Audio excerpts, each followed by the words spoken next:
So the big question is, how do you justify, how do you make joy or simcha, how do you make it real? Yeah, you can say l'chaim and sing and dance, but how do you make it real? I mean, can you really be happy when life is so confusing and painful and frustrating? Or in different words, how can you be commanded to be happy? If you're happy, you're happy. If you're not, you're not. What are you going to do about it? So God can't come and say, be happy. Don't worry, be happy. What is that? It's not real.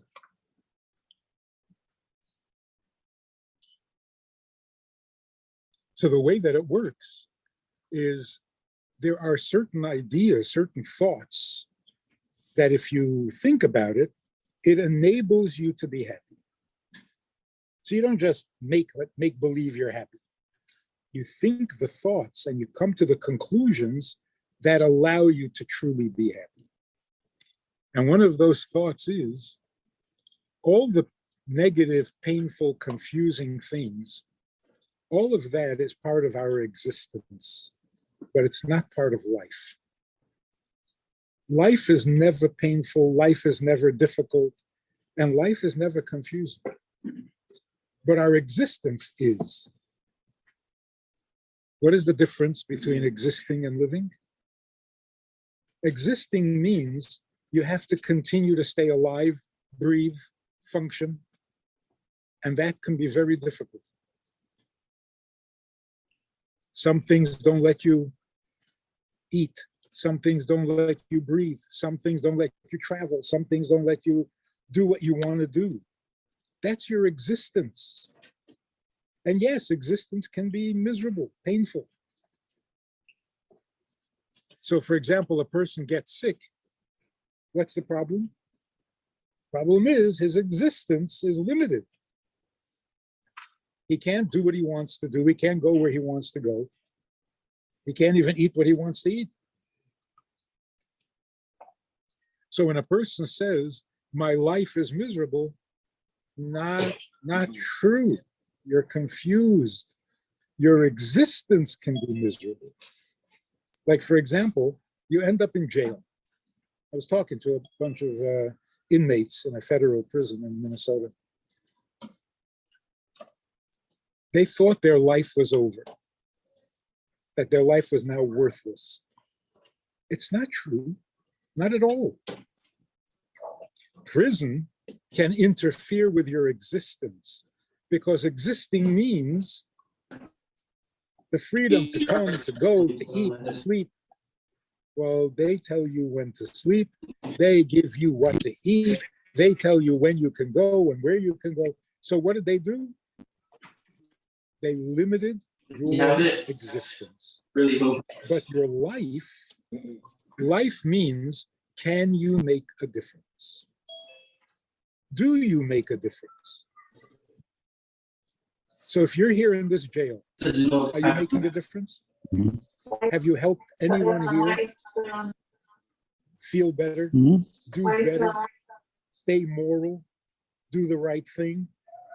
If you're doing that, you have a wonderful life. Your existence is still a little miserable.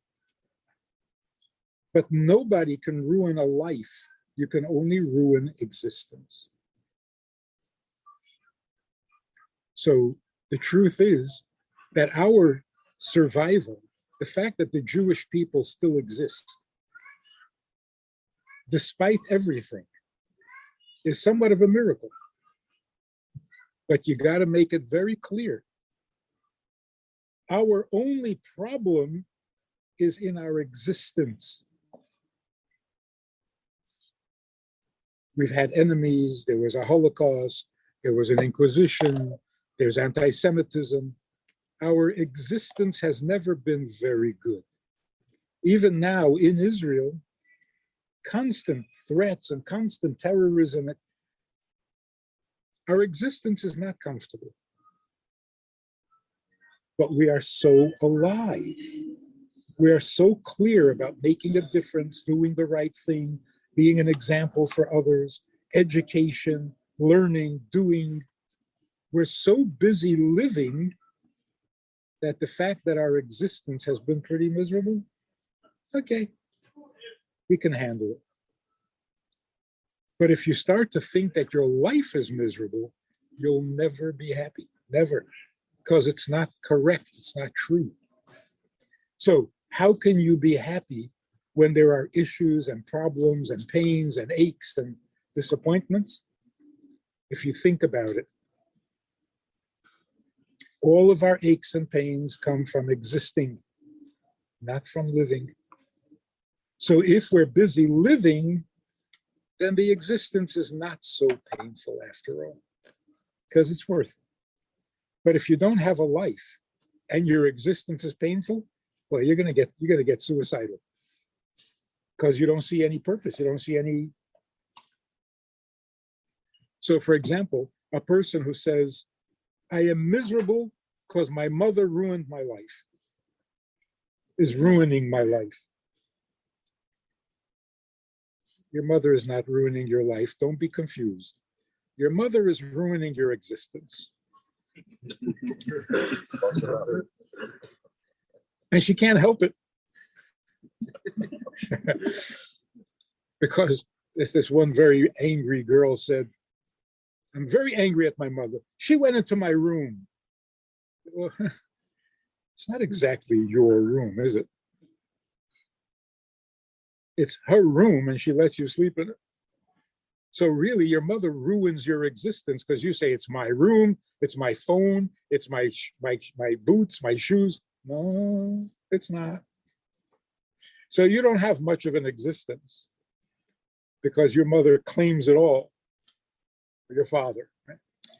But to say your mother ruined your life, how did she ruin your life? You haven't even started living yet. Get a life. She can't ruin it. Because what does life mean?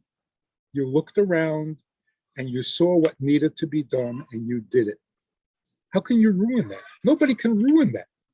So even if you're sitting in jail and the government and the prison system has completely taken over your existence, okay, so let them have the existence.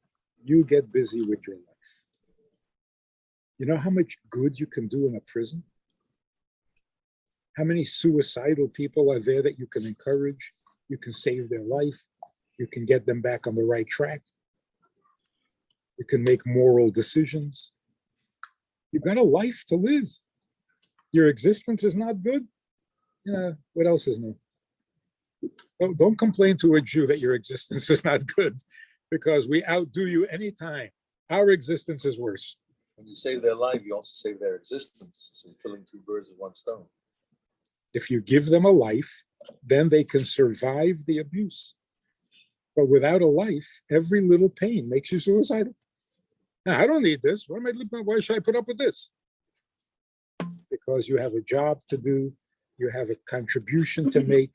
You can make a difference in a person's life, or if you're really talented, in many people's lives. So that's how being happy is possible. You're not happy with what you have. You're happy with what you do, with your mission of being a partner with God in making this miserable world a beautiful world. So don't feel like a victim. You're not a victim. You are the partner in charge of cleaning up a messy world. So look around, see where it's messy, and do something. You'll feel really good. And then your existence won't bother you that much. Mm-hmm. That's how we have survived. Our existence has been very miserable. We weren't allowed to own real estate in most countries. We weren't allowed to engage in the professions. We had to be peddlers. So we had shoes. We didn't have shoes. We had what to eat. We didn't have what to eat. But we were busy because you had to get ready for Shabbos. And that lifted us above the problems of our existence and made us in charge, not victims. So your joy, when it comes to a holiday, you're supposed to be happy, it can be real. It can be very real. Life is wonderful, even when your existence is terrible. He doesn't always think of something to say. Give you a very quick example. During a plague, when there's a plague, and people are getting sick and people are dying, Laptop there's is a not mine. doctor taking care of all these people, and he doesn't get sick. The person that knows the It's a password. very common thing. But doctors don't get sick from all the patients that they're treating.